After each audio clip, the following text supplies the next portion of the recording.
Okay, so my first YouTube live. Good morning, good evening, good afternoon, whenever you're watching this. For me, it is 10 a.m. and it's the day after Valentine's Day. So if you are still cuddled up with your boo after Valentine's, no hating here. I have a 3-year-old that kind of makes that impossible. So, let's get into it. The description of this video is obviously it's not what happens to you, it's what happens for you. Um, Couple of disclaimers right off the bat. I talk with my hands. The more passionate I get, usually the more frantic it gets. I will try to be cognizant of that. I will sit on my hands if necessary sometimes, but it's a thing. I'm Puerto Rican. It's what I do. I talk fast. I'm from New Jersey, so we're kind of no nonsense, no bullshit, kind of get it in, get it out type of thing. Oh, and my third disclaimer, I have an affinity for 4 letter words. So I apologize in advance. You might want to put your headphones in if you have little people around, cover their ears, listen at some other time, you know, whatever it takes. Yeah, so I think those are most of my disclaimers. Again, I'm not a licensed mental health professional. If you need professional help, please, reach out and do those things because that's what's obviously most important to me is getting everybody the help they need and breaking toxic cycles, healing from their trauma, dealing with their family toxicity, all the things. So, my week was super funny. Sorry, I'm getting kind of comfortable here. It's chilly in my basement. I got my daughter's blanket, all the things. Um, my week was a shit show. And I will tell you why and how my perspective about having things not be what happened to me and what happened for me. Or not even for me, it might be for somebody else, but okay, hear me out. So, let me set the stage for you. Wednesday night, I'm cooking dinner for my kids. I actually have a public meeting that I'm scheduled to speak at. And I get an alert on my phone. It says, "Hey, your husband's phone has been in a car accident." And it's pinging the location. And, first thing you think is, "Oh shit, oh my God." So, of course, I pick up my phone. I start calling my husband, and he's not answering. So then that's when the abject just terror sets in. I'm like, if he could answer, he would answer me, you know? Um, and yeah, it was scary for a bit. The other cool little feature on the phone is it gives you, a little map of where his phone's location is. And I'm like, he's like 5 miles from the house. He's on his way home from work. And usually he stops for a lottery ticket at like the same place every time he's in the office. So I don't want to obviously scare the shit out of my kids. Or my oldest, who was home at the time, is 13. And I said, you know what? I was like, something's come up and I need to go. Like, just hang on tight for a little bit and I'll be right back and I'll let you know. And as I'm walking out of the door, she's like, "Mom, there's this unknown number that keeps calling me." I'm like, "Just ignore it, it's spam." Like, in my head, I'm not thinking about it or whatever. So I go out the door, I start driving down the road. I'm about halfway to where I think, or where Google Maps told me his phone was. And my daughter calls me and she's like, "That unknown number was Dad." And I'm like, "What is it?" And he's like, "Well, he said his car was stolen and he's at that convenience store where he buys his lottery tickets at." And I'm like, "Well, great. I'm only, I'm literally like a mile down the road at that point."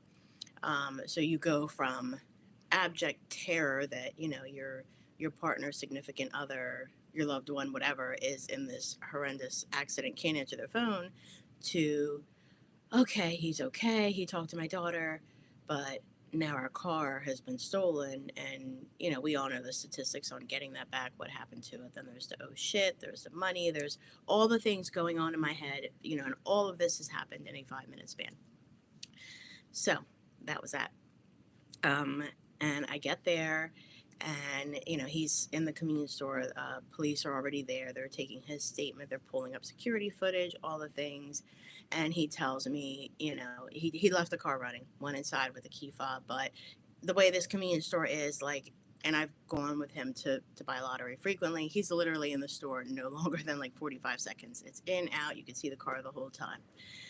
So he's like, and I saw them peel out, and he's like, and the way that they peeled out, he's like, our car is fucked. Like, it's done, And I'm like, shit, again, we were in a position where, like, we didn't have a car payment anymore. The car is still relatively new, like, all the things in the car, it's a pretty nice car.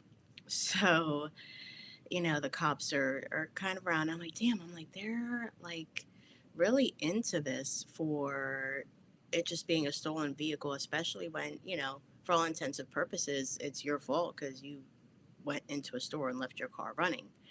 Um, so, like, that was in the back of my head, but it didn't register at the time, obviously. Um, and then, obviously, my husband's phone was not with him. So the phone was, we had assumed that the phone was in an accident shortly after they peeled off from the parking lot, but it wasn't very far from the location, not even half a mile. So the officer, asked to see my phone. He's looking for it. He's like, well, another officer is trying to locate the phone and see if your car is there. They're like, looks like they probably just chucked the phone out the window, like it's destroyed. There may or may not have been an accident. Like, we did not know enough at this point. But they had his phone. They didn't know where the car was at that time. But all this to say, again, it's not what happens to you, it's what happens for you. So, what we were able to find out after the fact, so allegedly, these individuals stopped at this convenience store with the intent purpose to steal another vehicle. They had already allegedly been in another vehicle for 3 days, and had allegedly committed multiple robberies in that vehicle. And they were going to steal a vehicle regardless, whether my husband had left the car running, whether, and they were armed. Allegedly, again, I try to keep my legal my legal shit together. Um, and it puts it in perspective a little bit. Like, no matter what my husband had done, they were probably likely going to walk away from the car. Now, here's where it gets to the point where what happened for not necessarily us, but for someone else. The only other car in the parking lot at that time had a young child in it, whose father had also gone into the convenience store really quick. If I had to choose between whether it was my husband's car that was stolen and that car with a 6 or 7 year old child in it, all day long, my husband's car. Again, the universe did what it needed to do. So that happened. Again, if you're in that mentality, like, God, why does this happen to me? No, what happened for? My husband stopped there, and he wasn't going to stop for lottery that day. He was tired. He's like, I'm just going to go home. Something made him stop. And I don't believe in coincidences. I believe everything happens for a reason. And I think that event there, is what, it could have saved that child's life. I don't know. At that point, you have four individuals who allegedly had been on a crime spree, had taken, after that, allegedly, they committed two more armed robberies within a 20-minute span after taking my husband's car. We actually did get the phone back, not the phone, the car. We got the car back later that night. Surprisingly, very minimal damage. We need a new windshield and some things like that, but it's drivable, it's functionable, and we got it back the same day. His phone is likely never going to be recovered because apparently it's being held as evidence. But we were told that it wasn't usable anyway. So, all in all, out of all of that, where somebody could have been killed, hurt, my understanding is that nobody was injured in the robberies as well, allegedly. We ended up with needing to replace a windshield and a phone. So again, it's not what happened to us, it's what happened for us. So to make my shit show week even better, literally the next morning, so this is Wednesday night, Thursday morning, I am taking my children to school like I do every day. I have two daughters, and I am making a left-hand turn into our normal route, and I am sideswiped by another vehicle. Vehicle keeps going. Luckily, again, my kids are fine, but, there's some damage to the vehicle. I pull over, I watch the other car drive away, I call the police, and at this point, I'm laughing.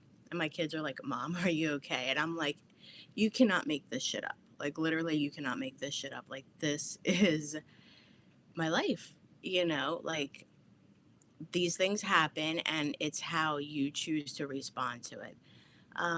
So I am, I called the non-emergency number. I let them know what happened. I was pulled over. I was safe. My children were safe, which was the most important thing.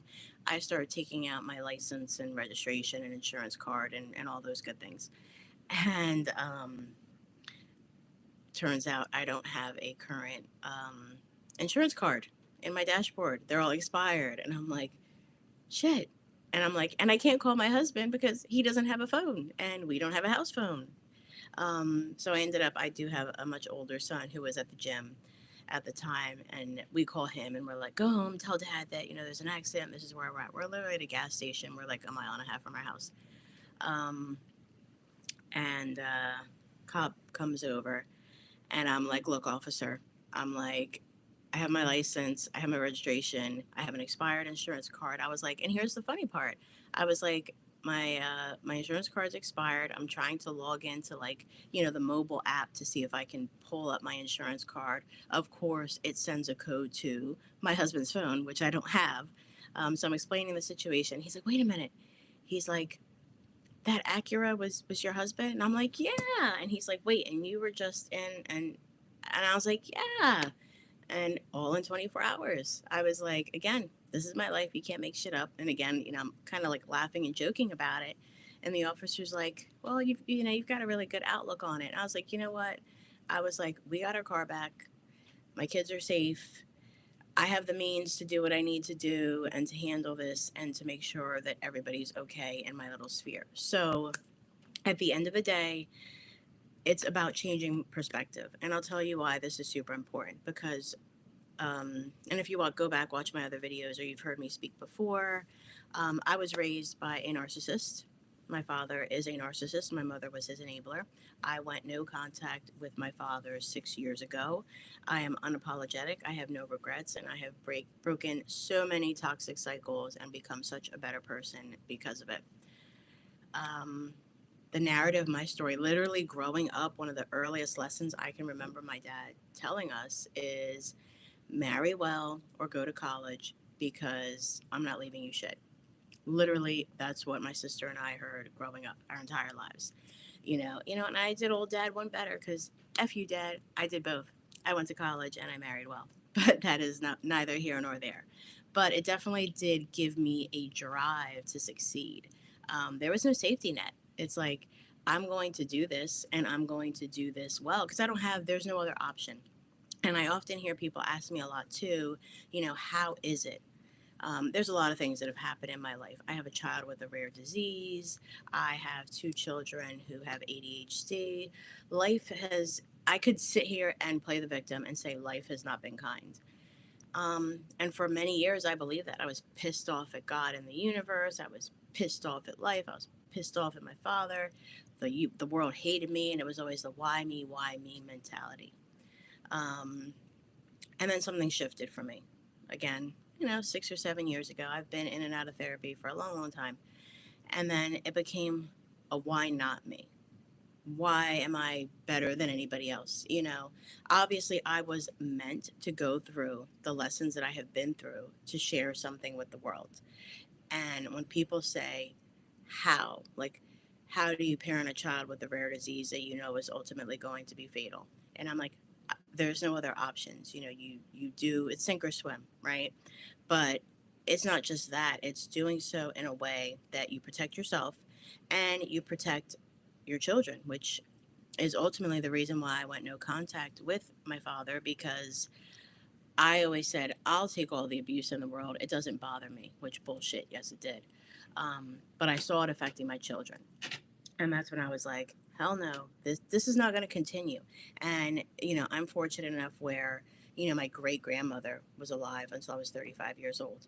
So I saw 4 generations and the same toxic cycle bullshit every single generation. And I had to make the decision, say, that's it, like, I'm done.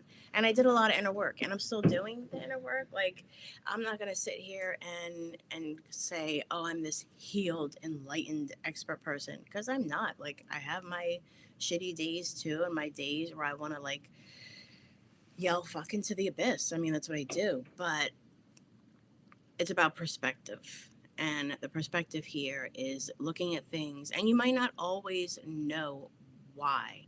Like, I was able to look at what happened with my husband's car and say, they stole his car because we saved that little girl in that other car.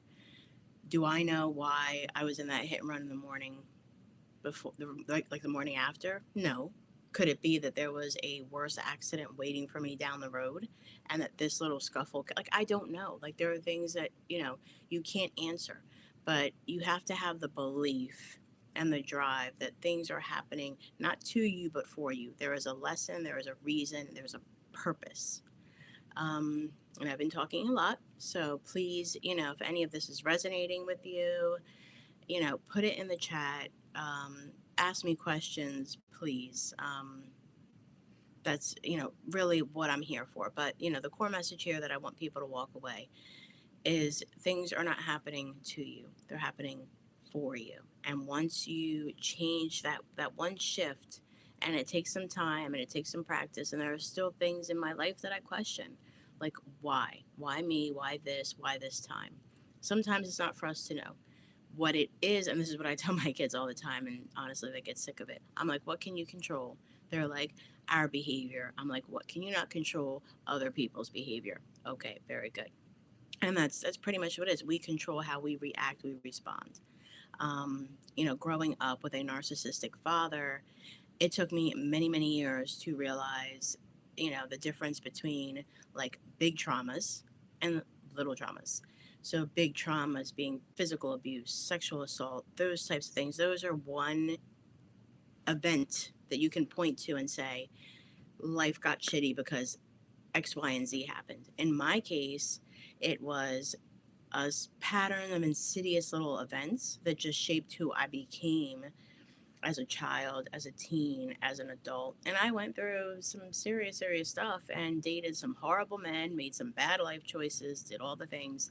Um, and I'm here to tell you that there is life on the other side of that, for one. So that was my shitty week. So, and then again, it just kind of goes into that shift from, okay, everything's happening to me, to now what am I going to do about it?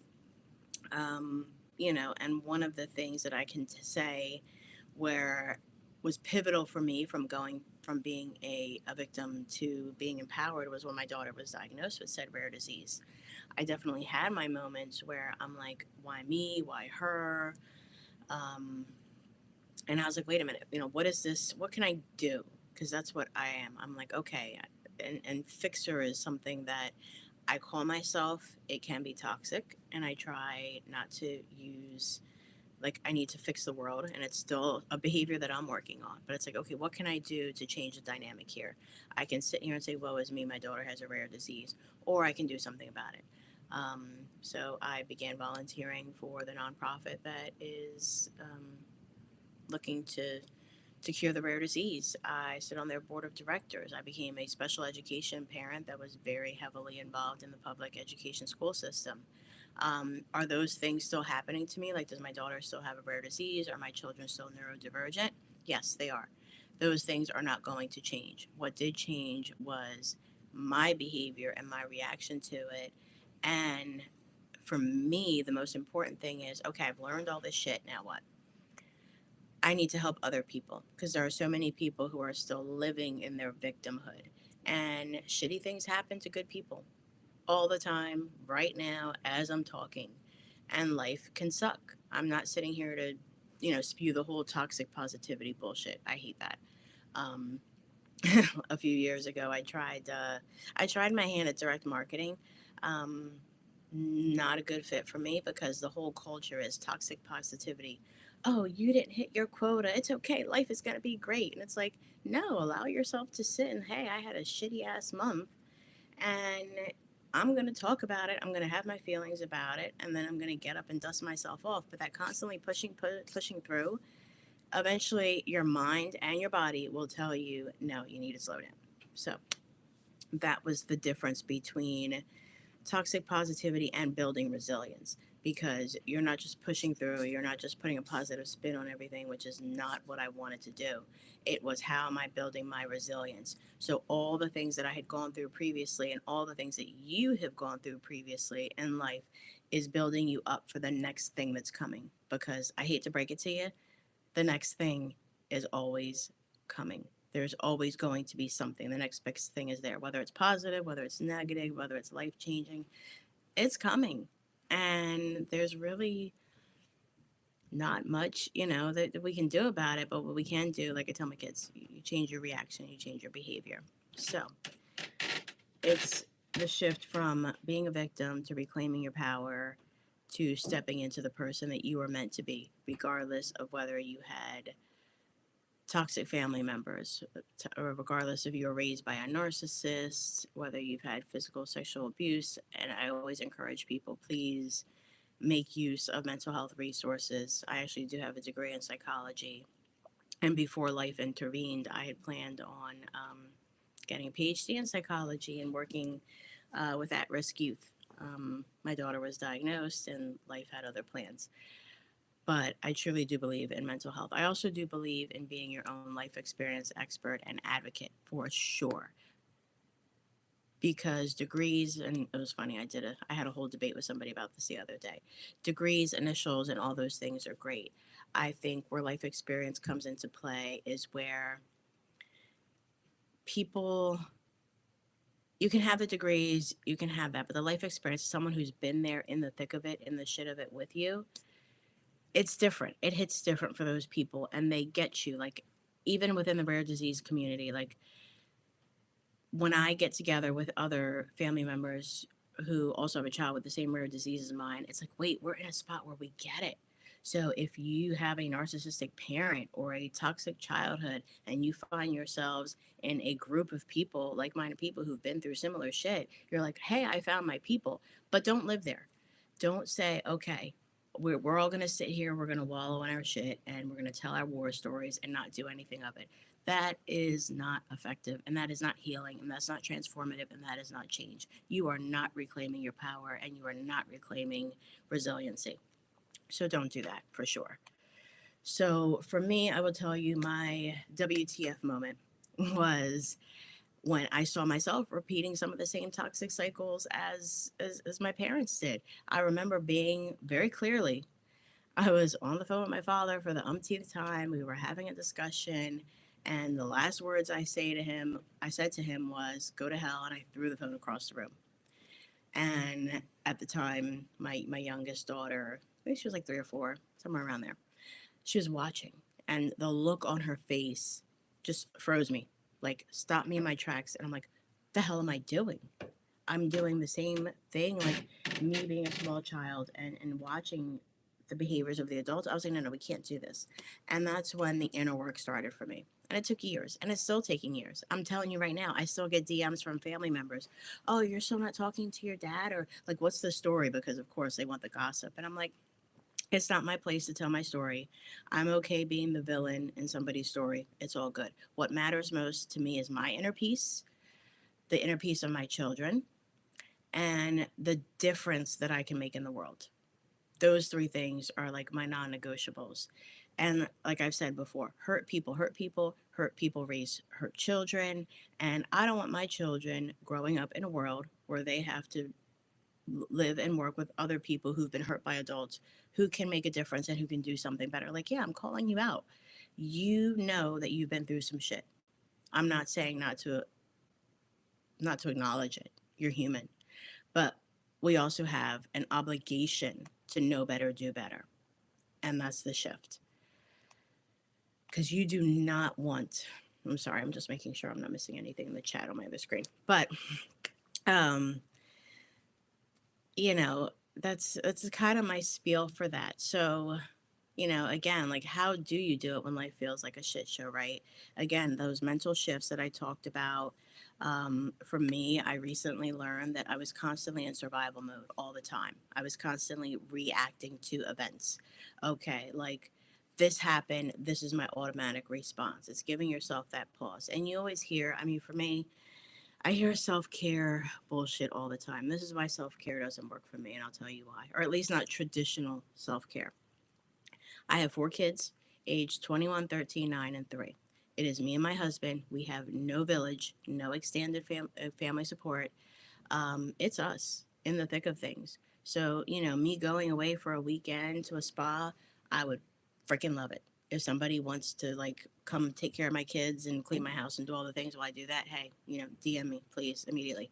Um, Life is not like that, right? So I have to create those moments and those things that I can actually do. Honestly, self care right now is sitting here and telling this story and helping other people. Like that is my self care for me. I want to help. I've been a helper all my life and I didn't even realize what I was doing. Um, that's my self care. And it's recognizing when I'm operating in survival mode to just pause, whether I pause for 30 seconds, whether I need to go outside and cuss in the middle of an empty park, whether I need to like put my AirPods in for like 2 minutes and listen to Don't Judge, my 90s gangster rap. I'm a Tupac fan, sorry. Like that's what I do. And those are those quick hits that I could do, those easy fixes. Um, when I have no energy, when I don't have the things to do what I know that I should do. And this is a season of life for me. Like at some point my kids aren't going to need me as much and maybe I'll be able to explore other avenues, but we're all in different places and it's not for me to tell you what you need to do. Boo, if you can go to a spa for a whole day and chill, do that. I'm not throwing any shade at you. um, but find, for me it's whatever it takes. That's my mantra, always has been. The WIT method, whatever it takes. I need to do whatever it takes to make sure that my circle is okay. And as I'm coaching clients as well, I don't tell them do whatever it takes. That's my job. It's my job to do whatever it takes to help others heal from their dysfunctional family, from their toxic cycles, because again, my mission is so much greater. It is to make the world a better place. And I know that sounds cliche and sappy and all this shit, but I truly, truly mean it. Like, seriously. So, we've had this great conversation, or I've had a one sided conversation. Hopefully, you're watching it. Hopefully, it's resonating. Please leave me comments, all the things. Um, but again, and I have a mentor who says this, and I freaking love it. Knowledge is not power without application. You can read all the books, you can go to therapy for 100 years, you can get the prescriptions, you can do all the things. If you don't take what you've learned and put it into practice, all that learning was for shit. You wasted your time. If you sat here and watched this video, I think I'm at like the 27-minute mark, and you've watched me talk for 27 minutes and have taken nothing from it that you could say, hey, let me reach out to Becky and see how she can help me. Let me take 30 seconds and pause and see what the hell's going on in my head.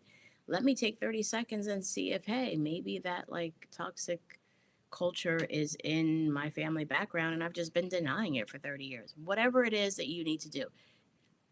If I had one request, it would be to take what you've listened to, what you've heard, what you've learned previously from other people, books, courses, whatever the hell it is, do something, because inaction is like death by a thousand cuts. It drives me crazy. I hear people complain about things all the effing time. And I'm like, okay, what are you going to do about it?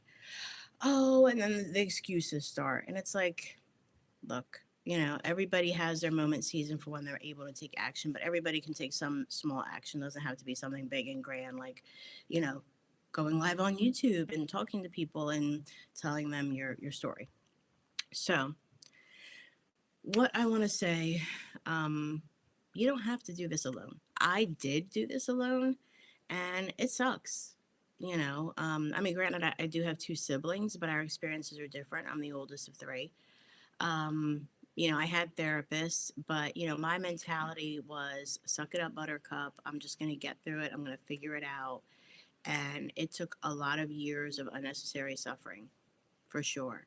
Um, and not for nothing, I had to do a lot of forgiveness work for myself because, again, I mentioned I do have children with a large age gap, and I can tell the difference on the parent that I was to my now 21-year-old to my 3-year-old, and how it has affected, like, the person that I was parenting my oldest child is very different from the parent that I am now, and his life choices and life experiences, they show that. I mean, he's a different person and he has trauma too now, that, and then I counsel him and I'm like, look, I was a shitty parent at times. I didn't know what the hell I was doing. Like, you need to go to therapy. You need to talk to somebody. And The number one thing that I can say is I apologize to my kids all the time. If I lose my shit, I apologize. And I apologize. And again, my family, we kind of use, at least especially me, like, the dry, sarcastic humor and things is that, he's like, well, I was the first child, so I was your test baby. And I'm like, fine, you were the test baby. I'm sorry. But here, like, listen to me now. I know what the hell I'm talking about. And of course, he's 21. And for anybody who's ever parented adults, it sucks. They think they're invincible. But I'm hoping that, again, if I keep repeating the message, eventually it'll stick and he'll do something. But enough of that. So, again, please, the link to all my other socials are, in the description and in my bio. I generally like to hang out on Instagram. My DMs are open. Also in my bio on my YouTube channel. Well, first thing, please subscribe. That would be pretty awesome. That way you get notified. I plan on doing more of these lives and posting more videos. I'm told that people like hearing me talk. I don't know why, but hey, why not, right? This is my action item. If only one person listens to this and gets something from it, fine. Um, I do have a free no contact checklist that you could download. Again, I know that going no contact with toxic people in your life is not always an option. You may be dependent upon them. You may be in a co parenting situation with them where you can't just cut them off entirely. And I understand that. That's why boundaries matter as well. So you can interchange no contact, boundaries, those types of things. So that's there for you. There should also be there a link to book a call with me free of charge. I call it my break free chat. Let's talk it out. Again, you don't have to do this alone. I do have a free inner child workshop coming up next week. It's going to be a 3-day event. We're going to do it on Zoom for an hour on February 20th, 21st, and 24th. So it's a Thursday, Friday, Monday.